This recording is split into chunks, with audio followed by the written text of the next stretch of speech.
नमस्कार दोस्तों, बाड़मेर क्लासेस पर आपका हार्दिक स्वागत है अभिनंदन। आज अपन कैलेंडर के अंतर्गत पार्ट नंबर 4 लेके आ रहे हैं। हमने 3 क्लासें आगे देख चुके हैं। अब चौथी क्लास शुरू करने से पहले हमारी टेक्निकल टीम और सभी साथियों को धन्यवाद दूंगा, जिनकी वजह से आज मैं व्हाइट बोर्ड की सुविधा उपलब्ध करा चुका हूँ। अब दोस्तों देखते हैं कैलेंडर का पार्ट नंबर 4। दोस्तों पार्ट 4 में हमने पढ़ा था साधारण वर्ष, लीप वर्ष, उसके बारे में, महीनों के बारे में पढ़ लिया है। कोडिंग अपने जान ली है। साधारण वर्ष के कोड, लीप वर्ष के कोड कौन कौन से होते हैं, उनके बारे में हमने चर्चा कर ली है। अब साथियों अपन पढ़ते हैं कि आपका क्वेश्चन बनेगा कि 15 अगस्त 1947 को क्या वार था। तो उसमें अपन ज्ञात करने के लिए अपन ने पढ़ लिया है साधारण वर्ष का कोड, लीप वर्ष का कोड पढ़ लिया है। लेकिन दोस्तों सब हल करने के बाद आपको अंत में वार होते हैं, उनका कोड याद होना बहुत जरूरी है। तो अपन पढ़ेंगे वार का कोड, उसके बाद शताब्दी वर्ष का कोड पढ़ेंगे। शताब्दी वर्ष का कोड पढ़ने के बाद अपन और आगे पढ़ेंगे, तब आप क्वेश्चन आपका बनेगा कि कौन कौन से महीनों का कैलेंडर समान होता है, कौन कौन से महीनों का, एक साधारण वर्ष के कौन कौन से महीनों का कैलेंडर समान होता है, लीप वर्ष के कौन कौन से महीनों का कैलेंडर समान होता है। और एक आपको सवाल बनेगा दोस्तों कि जैसा वर्ष ये 2024 है, ऐसा वापस कब आएगा। तो अपन साधारण वर्ष का भी पढ़ेंगे और लीप वर्ष का भी पढ़ेंगे। आगे आप देखते रहिए दोस्तों, बहुत ही शानदार ट्रिक से आपको पढ़ाऊंगा। अब अपन लेते हैं पार्ट 4। इसके अंतर्गत सबसे पहले पढ़ेंगे, मैंने बताया था वार। वार के अंतर्गत अपन को कोड याद होना बहुत जरूरी है। सबसे पहले लेते हैं वार, यहाँ लेते हैं वार और यहाँ लेते हैं कोड। सबसे पहले वार आता है रविवार। दोस्तों वार होते हैं, कुल दिन होते हैं, सप्ताह 7 दिन का होता है। सबसे पहला आता है रविवार, इसमें कोड होता है 1 दोस्तों। उसके बाद आता है सोमवार, उसका कोड होता है दोस्तों 2। उसके बाद दोस्तों मंगलवार, उसका कोड होता है दोस्तों 3। उसके बाद आता है दोस्तों बुधवार, मंगलवार का कोड 3। उसके बाद दोस्तों आता है बुधवार, बुधवार के बाद आता है दोस्तों गुरुवार, गुरुवार के बाद आता है दोस्तों शुक्रवार, शुक्रवार के बाद आता है दोस्तों शनिवार। दोस्तों रविवार का कोड 1, सोमवार का कोड 2, मंगलवार का कोड 3 और बुधवार का कोड दोस्तों 4, गुरुवार का कोड 5, शुक्रवार का कोड 6 और शनिवार का कोड 0। दोस्तों आपको यहाँ ट्रिक से याद करना है, रविवार से लेकर शुक्रवार तक 1 से 100 तक कंटिन्यू हो जाएगा और शनिवार का कोड हो जाएगा 0। दोस्तों आगे ट्यूशन कराऊंगा, उसमें आपको समझ में आएगा, ना आपको समझ में नहीं आएगा, ना आपको ओनली याद करना है कोड। उसके बाद देखेंगे कि क्वेश्चन में किस तरह पूछा जाता है, कहाँ कोड रखना है, कहाँ पर नहीं रखना है, वहां पर ये काम आएगा दोस्तों। ये याद रखना बहुत जरूरी है, बहुत जरूरी है। अब दोस्तों नेक्स्ट लेते हैं, अपन ने यहाँ दिनों के अंतर्गत कोड याद कर लिया। अब शताब्दी वर्ष का कोड याद करते हैं दोस्तों। शताब्दी वर्ष के अंतर्गत मैं आपको एक ट्रिक बताऊंगा 5310, उसको याद कर लो, आपका पूरा सॉल्व हो जाएगा। आपको याद करने की कोई जरूरत नहीं है, ये ट्रिक याद रखनी है 5310। और साथ ही उसके बाद मैं ये भी बताऊंगा कि 5310 कहाँ से आया है, वो मैं अगली क्लास में बताऊंगा, क्योंकि यहाँ पर आपको ओनली याद करना है 5310। बाकी ये 5310 कहाँ से आया है उसका भी मैं आपको बताऊंगा। तो अब लेते हैं नेक्स्ट शताब्दी वर्ष का कोड। अब साथियों लेते हैं कि शताब्दी वर्ष के कोड कैसे याद करें। साथियों शताब्दी वर्ष कौन से होते हैं, 100 से लगाकर लगातार 100, 200, 300, 400। अब दोस्तों मैंने ट्रिक बताई थी, क्या बताई थी इसमें, ये ट्रिक होती है 5310। अब दोस्तों 5310 कैसे याद करें, 5310 याद करने का आपको सिर्फ इतना याद रखना है 5310। बाकी ये कैसे आया है वो भी मैं आपको आगे बताऊंगा, उसमें विषम दिन याद करेंगे, उसके बाद ये मैं आपको बताऊंगा दोस्तों। अब अपन लेते हैं शताब्दी वर्ष का कोड। तो शताब्दी वर्ष कौन कौन से होते हैं दोस्तों, वो सबसे पहले देखते हैं शताब्दी वर्ष। शताब्दी वर्ष कौन कौन से हैं दोस्तों, 100, 200, 300, 400। अब दोस्तों पहले अपन यहाँ दोस्तों, अब 200, 200, 300, 400। अब दोस्तों यहाँ तक अपन समझते हैं, उसके बाद नेक्स्ट समझते हैं। यहाँ तक आपको सिर्फ याद रखना है 5310 ट्रिक। कैसे दोस्तों, 100 शताब्दी वर्ष, इसके अंतर्गत कोड बनेगा 5। दोस्तों 200 शताब्दी वर्ष के अंतर्गत कोड बनेगा 3। दोस्तों 300 शताब्दी वर्ष के अंतर्गत कोड बनेगा 1 और 400 वर्ष के अंतर्गत कोड बनेगा 0। दोस्तों ये 5310 कैसे आया है मैं अगली क्लास में जरूर बताऊंगा। उसके अंतर्गत अपन पढ़ेंगे कि 100 शताब्दी वर्ष में साधारण वर्ष कितने हैं, दीप वर्ष कितने हैं, उसमें विषम दिन कितने हैं, उसका उससे गुणा करके आपस में जोड़कर निकालेंगे, तब अपन का निकल जाएगा 5310 का ट्रिक निकल जाएगा। दोस्तों सबसे पहले आपको यहाँ तक ही समझना है। अब दोस्तों नेक्स्ट लेते हैं 500। 500 के बाद आता है 600, 600 के बाद आता है 700, 700 के बाद दोस्तों आता है 800। यहाँ याद रखो दोस्तों मैंने आपको सिर्फ 5310 का ही ट्रिक पूछा है, तो वापिस आप लगा दो 5310। दोस्तों 5310। अब दोस्तों 500 शताब्दी वर्ष का कोड हो जाएगा 5, 600 शताब्दी वर्ष का कोड हो जाएगा 3 और 700 शताब्दी वर्ष का कोड हो जाएगा 1 और 800 शताब्दी वर्ष का कोड हो जाएगा दोस्तों 0। आपको ट्रिक से याद करना है 5310। मैं समझाऊंगा कि कैसे आया है, लेकिन आप यहाँ तक कंटिन्यू जुड़े रहिए। अब लेते हैं नेक्स्ट साथियों। अब अपन ने कितना पढ़ 800 तक शताब्दी वर्ष का कोड पढ़ लिया। अब नेक्स्ट शताब्दी वर्ष लेते हैं। अब नेक्स्ट शताब्दी वर्ष दोस्तों, नेक्स्ट शताब्दी वर्ष 900, 900 के बाद 1000, 1000 के बाद 1100, 1100 के बाद 1200। अब दोस्तों यहाँ समझना है, वापिस मैंने 5310 का ट्रिक अब बताया कि 5310 ही आपको याद रखना है। 100 से लगाकर 400, 400 के बाद 500 से 800, 900 से 1200। वापिस आप 5310 का ट्रिक लगा दो दोस्तों और यहाँ आपका कोड हो जाएगा 5310। आपको साथियों यहाँ तक ही याद रखना है। आप देख सकते हैं दोस्तों मेरी क्लास से कि शताब्दी वर्ष के अंतर्गत कोड आपको सिर्फ 5310 याद रखना है। 100 से लगातार शताब्दी वर्ष चलते रहते हैं। यहाँ तक तो क्वेश्चन बनने की संभावना कम है दोस्तों, लेकिन अब आगे बनने की संभावना बहुत ही मोस्ट इम्पोर्टेंट है दोस्तों। कैसे शताब्दी वर्ष ज्यादातर पूछे जाते हैं 1300, 1400, 1500, 1600, 1700, 1800, 1900 और 2000 तक। यहाँ तक आपको इम्पोर्टेंट ध्यान रखना है। बाकी ये 5310 का ट्रिक याद रखोगे तो आपको कोई कंफ्यूज नहीं होगा, आप पूरे के पूरे क्वेश्चन सॉल्व कर सकते हैं। अब आगे चलते हैं 1300 शताब्दी वर्ष। 1300 के बाद आता है 1400, 1400 के बाद आता है 1500, 1500 के बाद आता है 1600। अब दोस्तों यहाँ वापस की ट्रिक लगना है 5310, 5310 की ट्रिक लगा दो दोस्तों, वापस आपका ये हो जाएगा सॉल्व। और ये बहुत ही इंपॉर्टेंट है दोस्तों, ज्यादातर पूछा जाता है 1600 शताब्दी वर्ष का कोड। ये आपको याद रखना होगा। आपको एक कोई भी वर्ष दे देगा, आपको डायरेक्ट शताब्दी वर्ष दे देगा, इसका कोड याद होना बहुत जरूरी है दोस्तों। 1600 तक ले लिया है। अब लेते हैं नेक्स्ट, तो लेते हैं शताब्दी वर्ष नेक्स्ट। नेक्स्ट शताब्दी वर्ष में आपको बहुत ही ध्यान रखना है दोस्तों, ये बहुत ही इंपॉर्टेंट रहने वाले हैं। अब शताब्दी वर्ष जो कराऊंगा वो इंपॉर्टेंट रहने वाले, बाकी 5310 का ट्रिक तो आपको बता दिया है। अब लेते हैं 1700। 1700 के बाद आता है 1800, 1800 के बाद आता है 1900, 1900 के बाद आता है दोस्तों 2000। दोस्तों ये इंपॉर्टेंट है चार, ये 4 शताब्दी वर्ष आप याद कर लो। इसका ट्रिक भी वापस आप 5310 रख दो, 5310 रख दो दोस्तों, ये आपका हो जाएगा।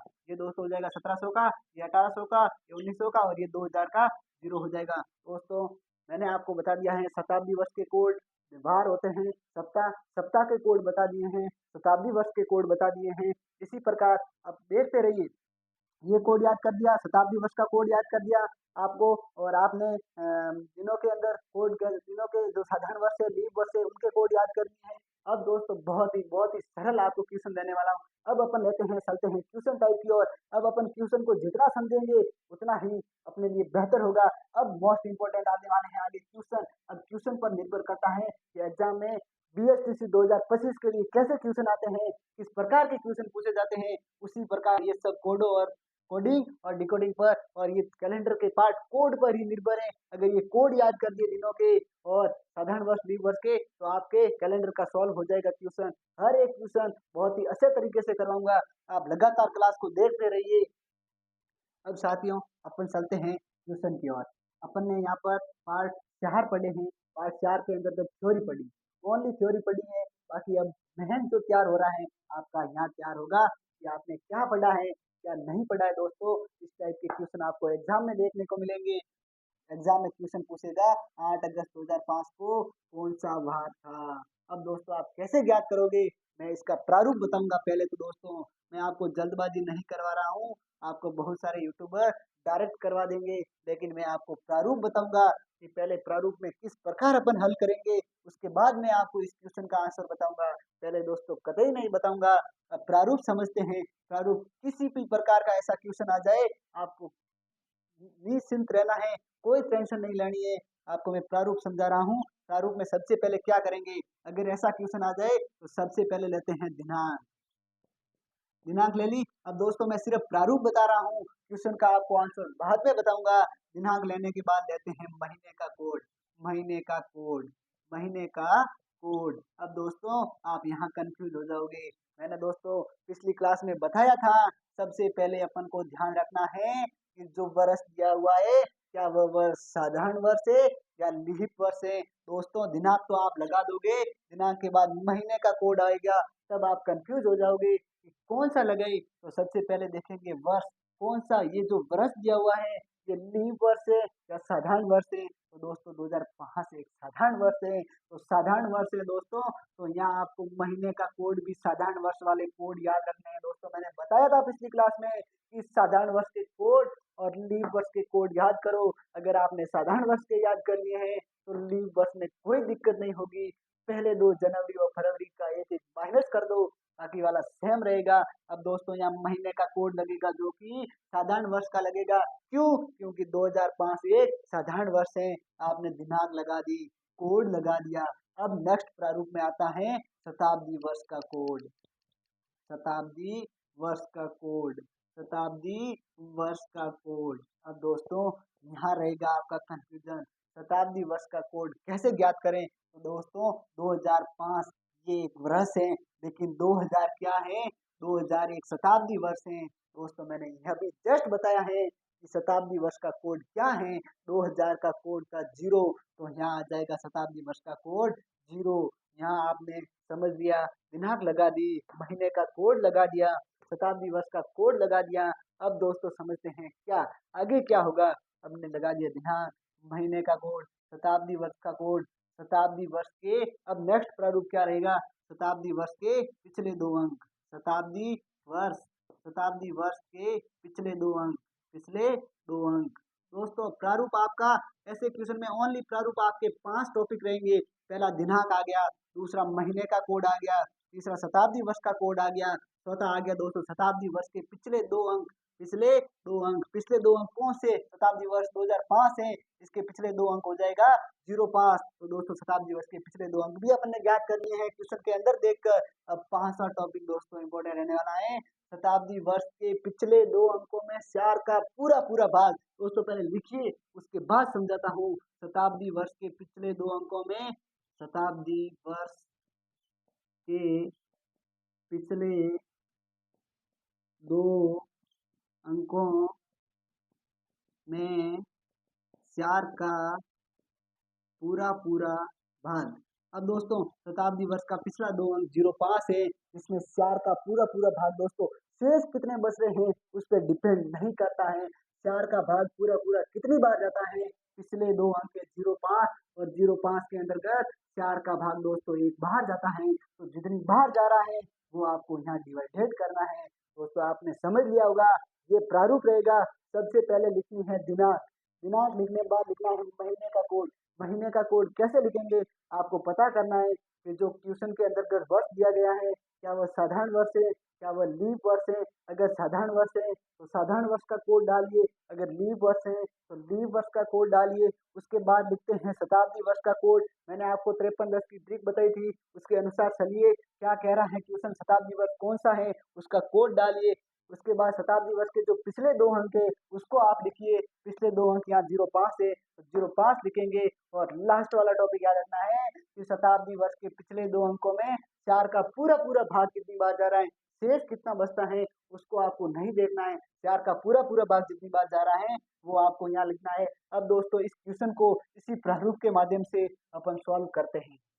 अब साथियों हमने प्रारूप समझ लिया है, इसी प्रारूप के माध्यम से इस क्वेश्चन को सॉल्व करते हैं। अब सबसे पहले क्या बोल रहा है, दिनांक। आप क्वेश्चन को देखना, क्वेश्चन के अंतर्गत क्या दिनांक दी गई है, आज। आप 8 दिनांक लिख ली। अब देखते हैं महीने का कोड। मैंने दोस्तों बताया था जो वर्ष दिया गया है क्या वह साधारण वर्ष है या फिर लीप वर्ष है। दोस्तों जो वर्ष दिया गया है 2005 वह एक साधारण वर्ष है। दोस्तों साधारण वर्ष का कोड मैंने आपको बताया था पिछली कक्षा में। साधारण वर्ष का कोड था 733, 717, 725 और 735। दोस्तों मैंने तीन तीन के जोड़े बनाकर याद करने को कहा था, और यही जोड़े यहाँ पर काम आएंगे। महीने का कोड दोस्तों, महीना कौन सा है? अगस्त महीना। अगस्त महीने का कोड दोस्तों साधारण वर्ष के अंतर्गत होता है 2, जो कि अपन यहाँ लिखेंगे। साधारण वर्ष का कोड याद हो गया दोस्तों। आप भी याद कीजिए, मुकदुमार याद कीजिए, जिस तरह मैंने लिखा है उसी तरह आप भी याद कीजिए। बहुत ही शानदार होने वाला है। उसके बाद लिखते हैं दोस्तों, मैंने यहाँ स है वो थोड़ा शॉर्ट में लिखा है, इसका अर्थ है शताब्दी। शताब्दी वर्ष का कोड दोस्तों, शताब्दी वर्ष का कोड कैसे ज्ञात करें? ये 2005 तो एक साधारण वर्ष है, लेकिन जो 2000 है वो एक क्या है? एक शताब्दी वर्ष है, और ये शताब्दी वर्ष है। तो दोस्तों 2000 के शताब्दी वर्ष का कोड हो जाएगा, मैंने आपको बताया था शताब्दी वर्ष का कोड 2000 का 0 होता है 53। 10 का ट्रिक बताया था, 1600 का हो जाएगा 5, 1700 का हो जाएगा 3, 1700 का हो जाएगा 5, 16, 1700, 1800, 1900, 2000। 1700 का हो जाएगा 5, 1800 का हो जाएगा 3, 1900 का 1 और 2000 का कोड हो जाएगा 0। अब दोस्तों लेते हैं शताब्दी वर्ष के पिछले दो अंक। पिछले दो अंक दोस्तों 05 है, तो यहाँ पर अपन लिखेंगे 05। अब दोस्तों नेक्स्ट क्या है? शताब्दी वर्ष के पिछले दो अंकों का पूरा, उसमें 4 का पूरा पूरा भाग 5 के अंतर्गत एक बार जाता है। अब दोस्तों यहाँ तक कर दिया है। अब दोस्तों आप कहोगे कि सर हम कैसे ज्ञात करें कि क्या वार था? अगर यहाँ तक आपने समझ लिया है दोस्तों, आगे कुछ भी नहीं है, कुछ भी नहीं है, नॉर्मल विधि है। कैसे ज्ञात करेंगे आगे? तो सबसे पहले यहाँ तक ज्ञात करने के बाद आप सभी का योग कर दो। योग करने के बाद कितना होता है? 8 और 2 10, 10 और 0 10, 10 और 5 15, 15 और 1 16, 8 2 10, 10 5 15, 15 और 1 16। कुल योग आपके पास दोस्तों आ गया 16। अब दोस्तों आप कहोगे ये तो आ गया, लेकिन इससे भी कैसे ज्ञात करें कि वार कौन सा है? आगे भी विधि है दोस्तों। जो सबसे पहले ये ज्ञात करो, उसके बाद योग निकालो, और जो योग निकलता है उसमें 7 का भाग दो। 7 का भाग जितनी बार जाता है उतनी बार दो, और जितने शेष बचे, और वो जो जितने शेष बचते हैं वो सप्ताह के अंतर्गत जो शेष बचते हैं वह सप्ताह के कौन से वार का कोड है, वही दोस्तों आपका आंसर होगा। कैसे दोस्तों? यहाँ जो योग आपके आ गया 16, और 16 के अंतर्गत अपन 7 का भाग देंगे तो 2 बार गया, और शेष बचा दोस्तों 2। अब मैंने आपको बताया था दोस्तों कि 7 का भाग देने के बाद जितने शेष बचे वह सप्ताह के कौन से वार का कोड है। दोस्तों मैंने जस्ट बताया है कि 1 से लगाकर स, जो कि रवि से लगाकर शुक्रवार तक कंटिन्यू 1 2 3 4 5 6 कोड है, और शनिवार का कोड 0 है। तो दोस्तों 2 कोड किसका है? सोमवार का कोड है। सप्ताह का दूसरा वार सोमवार, जिसका कोड है 2। तो दोस्तों 8 अगस्त 2005 को सोमवार था। आपको अगर विश्वास नहीं हो तो दोस्तों कैलेंडर उठाकर देख लेना, ये आपको मिलेगा, मिलेगा ही मिलेगा।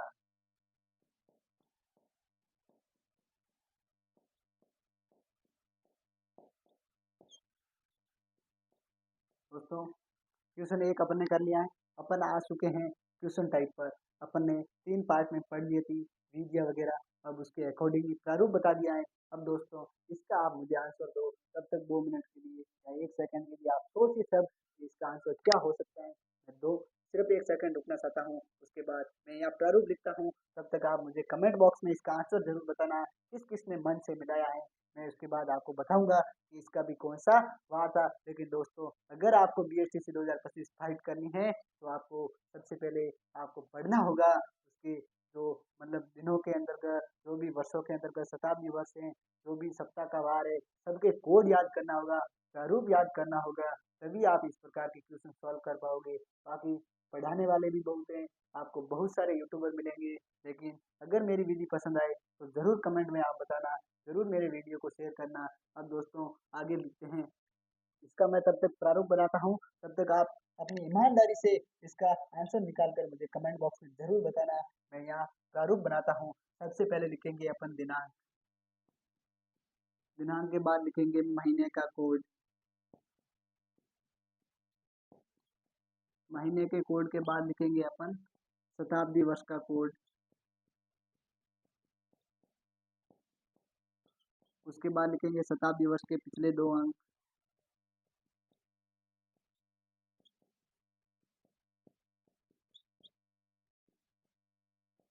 उसके बाद दोस्तों लिखेंगे शताब्दी वर्ष के पिछले दो अंक में 4 का पूरा पूरा भाग। शताब्दी वर्ष के पिछले दो अंकों में 4 का पूरा पूरा भाग। ठीक है दोस्तों, ये आपके पास रहेंगे, इसके अकॉर्डिंग ये सवाल होगा, ये आप सोल्व करोगे, इसका योग आएगा, इसके अंतर्गत जो योग आएगा उसमें 7 का भाग देंगे, 7 का भाग देने पर साथियों जितने शेष बचे वो सप्ताह के अंतर्गत किस वार का कोड है, ये आपका आंसर होगा। साथियों इस प्रकार के मैं आपको बहुत टाइप कराऊंगा, ये तो सिर्फ नॉर्मल है, आगे मैं आपको सिर्फ इतना ही देके इनका वार देके अगली डेट का आपको पूछूंगा, तब कैसे ज्ञात करोगे, तभी मैं आपको एक और विधि बताऊंगा। लेकिन आप इसी को भी देखिए, अब आपने सोच लिया होगा, कमेंट में बताना जरूर इसका आंसर क्या था, लेकिन अब मैं भी बता देता हूँ। सबसे पहले दी गई है अपन को दिनांक दोस्तों 15, यहाँ अपन को दिनांक दी गई है 15 दोस्तों, ये दिनांक हो गई 15। अब महीने का कोड दोस्तों मैंने बताया था, महीने का कोड अपन कौन सा लिखेंगे, या साधारण का लिखे या लीप का, तो यहाँ लिखेंगे साधारण का। कैसे? 2003 एक साधारण वर्ष है, कैसे ज्ञात करेंगे? सबसे पहले साधारण वर्ष और लीप वर्ष कैसे ज्ञात करें मैंने दोस्तों बताया था, 4 का भाग देंगे, 4 का भाग इसमें पूरा पूरा नहीं जाता है, इसलिए दोस्तों ये साधारण वर्ष हो गया। और साधारण वर्ष का कोड मैंने आपको बताया था, यहाँ महीने का कोड पूछ रहा है, महीना अगस्त है, और साधारण वर्ष के अगस्त महीने का कोड है जो कि 2 है। अब दोस्तों लिखते हैं शताब्दी वर्ष का कोड, मैंने आपको साथियों 2000 का बताया था, 2000 का शताब्दी वर्ष का कोड होता है 0। अब साथियों लेते हैं शताब्दी वर्ष के पिछले 2 अंक, पिछले 2 अंक साथियों हैं 03। अब साथियों यहाँ कंफ्यूज हो जाओगे, शताब्दी वर्ष के पिछले 2 अंकों में 4 का पूरा पूरा भाग, तो यहाँ साथियों 03 के अंतर्गत भाग नहीं जाता है, और जिस संख्या के अंतर्गत 4 का भाग पूरा पूरा नहीं जाता है वहां पर आंसर आ जाता है 0। अब साथियों इन सब का करो आप योग, योग आप करोगे तब हो जाएगा 15 और 2 17, 17 के बाद 3, 17 और 3 20, 20 आपका कुल योग हो जाएगा।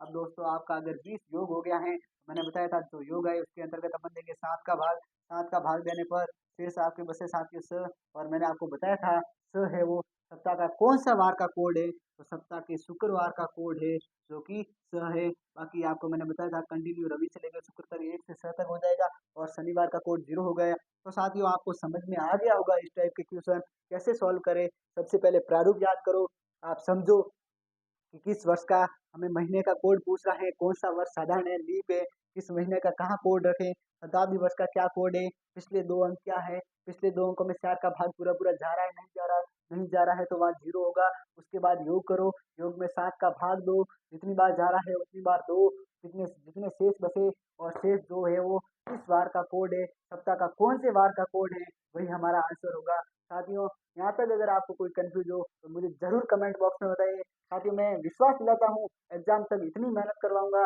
इतनी मेहनत करवाऊंगा, आप देखते रहिए, आप मतलब लगातार देखते रहिए। 2025 में सिलेक्शन करवाना मेरी जिम्मेदारी है, लेकिन आपको लगातार लगे रहना है, डटे रहना है, जमे रहना है। साथियों अब चलते हैं नेक्स्ट क्वेश्चन की ओर। साथियों अब अपन ने यहाँ तक क्वेश्चन समझ लिया है, अब अपन नेक्स्ट क्लास में आगे भी क्वेश्चन समझेंगे, उसके बाद और भी वीडियो समझेंगे, जिसमें भाई अपन को पूछेंगे कि जैसा वर्ष आज था वैसा कब होगा, उसके अंतर्गत भी कुछ नियम है, साधारण वर्ष के भी नियम है, साधारण शताब्दी वर्ष के भी कुछ नियम है, लीप वर्ष का एक ही नियम होगा जो मैं अगली क्लास में बताऊंगा। अब साथियों मैं यहाँ तक पढ़ाया है, अगर आपको यहाँ तक कोई डाउट हो तो मुझे जरूर कमेंट बॉक्स में बताइए।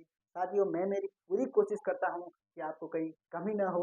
और साथियों अगर आपको लिखना है रीजनिंग के अंतर्गत कि हमें नोट्स बनाने हैं तो मुझे ज़रूर बताना, ताकि मैं आगे की क्लास में अच्छी सुविधा कर सकूं, और थोड़ी हैंड राइटिंग का भी मैं विशेष ध्यान रखूंगा, और आपको लिखाने का भी मैं प्रयास करूंगा, बोल बोल कर लिखाने का प्रयास करूंगा। आप सभी साथियों का मुझे सहमत हो तो मुझे ज़रूर बताना। और साथियों क्यों डरे, एक मैं मोटिवेशनल पंक्ति के रूप में बोलना चाहता हूँ कि क्यों डरे कि जिंदगी में क्या होगा, क्यों डरे कि जिंदगी में क्या होगा, कुछ ना होगा तो तजुर्बा तो होगा। आप हर वक्त ये क्यों सोचते रहते हैं कि जिंदगी में क्या होगा, अरे आप लगातार मेहनत कीजिए, अगर आप सेलेक्ट हुए ना हो लेकिन आपको तजुर्बा तो होगा, एक नया अनुभव होगा। अगर आपके पास अनुभव अनुभव है, काबिलियत है, तो आप कुछ भी कर सकते हैं। जरूरी नहीं है कि हर वक्त सरकारी नौकरी के बारे में ही सोचे, अगर आपके पास अनुभव है तो आप कुछ भी कर सकते हो दोस्तों। तो जिंदगी में हर वक्त ये न सोचना है कि क्या होगा आगे, अगर कुछ ना होगा तो तजुर्बा तो होगा। साथियों इस पंक्ति को याद रखते हुए आप लगातार मेहनत कीजिए, जुड़े रहिए हमारे चैनल के साथ। बाड़मेर क्लासेस। धन्यवाद, आपका अपना नरपत गोयल।